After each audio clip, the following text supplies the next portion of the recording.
Recently, Watters Primetime had a segment with the Age of Disclosure founder Dan Farah.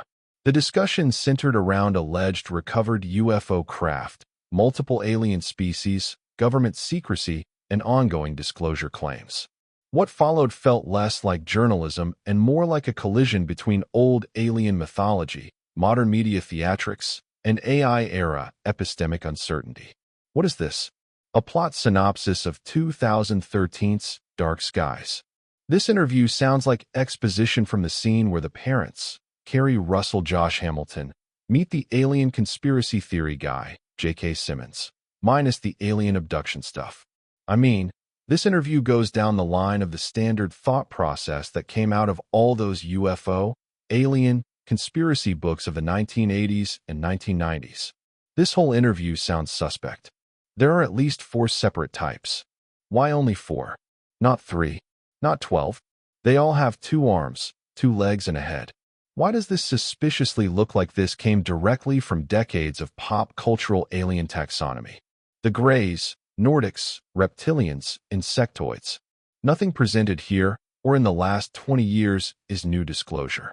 All of this is the Alien UFO starter pack, condensed into a 1987 airport paperback mythology. Dozens of crashed UFOs have been recovered. Dozens, huh? So, Roswell wasn't a one-off or anything. Not 2. Not 5. Dozens. And nobody leaks anything real or even substantial. Nothing chain verifiable. Nothing undeniable. No supply chain anomaly. No material provenance. No whistleblower with hard evidence. Just vibes, theories, half-truths. Maybe Watters Farah believe what they have seen read is the truth. However, it's likely just pattern-fed AI outputs from books like the UFO Encyclopedia, Volume 1, UFOs in the 1980s by Jerome Clark, 1990, Planet of Adventure Tetralogy by Jack Vance, 1968-1970, but huge in 80s UFO culture, Alien Liaison, The Ultimate Secret by Timothy Good, 1991. 1. The Deep State's AI, if not AGI, is likely generations beyond the public AI tools we have to make our TikTok dance Arnold deep fake videos with. 2. Even with a few prompts on my AI, I can make a compelling argument for or against this subject. Imagine what the deep state has to play with. 3.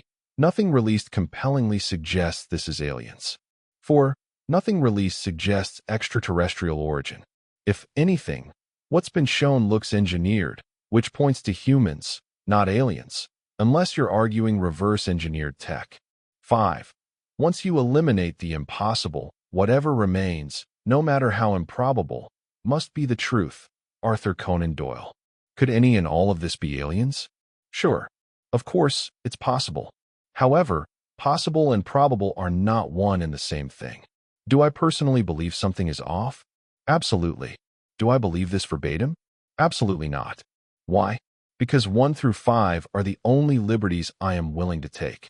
I have not seen anything released or dug up in corners of the internet that says definitely aliens.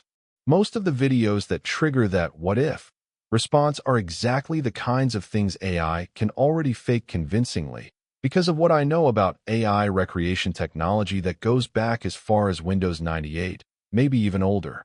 Are some of the capabilities beyond what we believe humans can achieve? Yes. However, that is all part of it.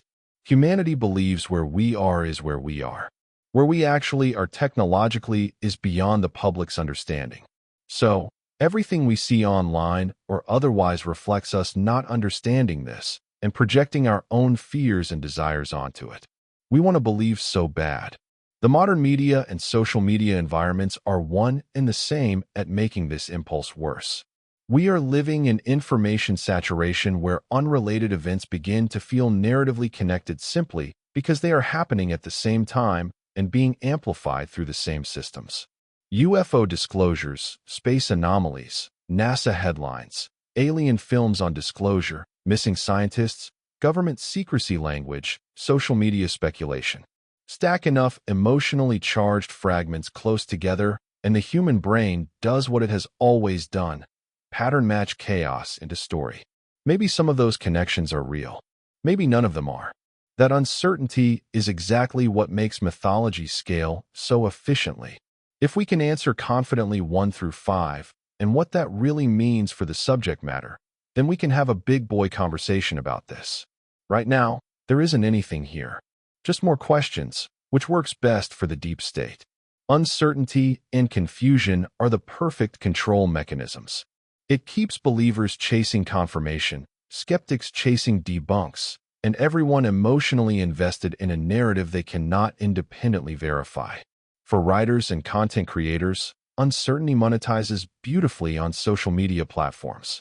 Do not forget, many of the people making these claims and dedicating their lives to this pay bills first and uncover alien UFO truth last. It only takes one bad assumption or one poisoned detail to spiderweb the entire conclusion into a direction nowhere near reality. And people, including me, want to believe badly enough that we'll take liberties we shouldn't just to make our preferred worldview coherent. We do this constantly across politics, religion, media, history, identity, and ideology. Why would the aliens topic be any different? The uncomfortable reality is that possible is one of the most abused words in modern discourse. Yes, aliens are possible. Secret military technology is possible. Disinformation campaigns are possible. Psychological operations are possible. Advanced compartmentalized black budget projects decades beyond public tech are possible. AI-generated mythology dressed up as disclosure is possible. Possible is cheap, probable requires evidence. And evidence in the AI era is becoming functionally unreliable unless chain of custody, source credibility, and independent verification exist. Reality itself has become debatable if it comes from the almighty screen. Now no image means anything. No video means anything. No audio means anything. And that is precisely why modern disclosure is epistemologically broken. What makes this entire disclosure conversation structurally broken is that evidence itself has collapsed. Not emotionally, epistemologically. In the old world, blurry footage created mystery. In the current one, perfect footage creates suspicion. Before deepfakes, video was treated as evidence. After deepfakes, video became accusation-proof theater. And the really uncomfortable part? That logic applies retroactively. New technology does not just affect the future. It forces reinterpretation of the past.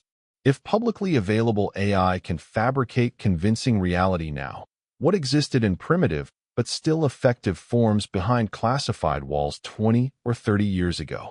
Civilian technology historically trails military and intelligence systems. That is not conspiracy. That is history.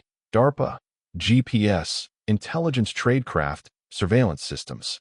So, the real question becomes uncomfortable. If our reality has always arrived through mediated pipelines, how much of what we collectively saw was direct observation, and how much was reconstruction? So, until then, this is just another modern mythology engine feeding humanity's oldest addiction, the desperate need for meaning in the unknown. Should humans be afraid of aliens? No. Why? What can you, I, or anyone possibly do about it? Do not get upset over what you cannot control. That includes a lot of things you think you control, but don't. So, you feed negativity and disappointment by giving it free rent space in your mind. Obsess over what you can control, not what you believe you control, because more times than not your beliefs about something are wrong, but feel right, and that's what makes them dangerous. Don't be afraid of aliens. Be afraid of humans controlling AGI.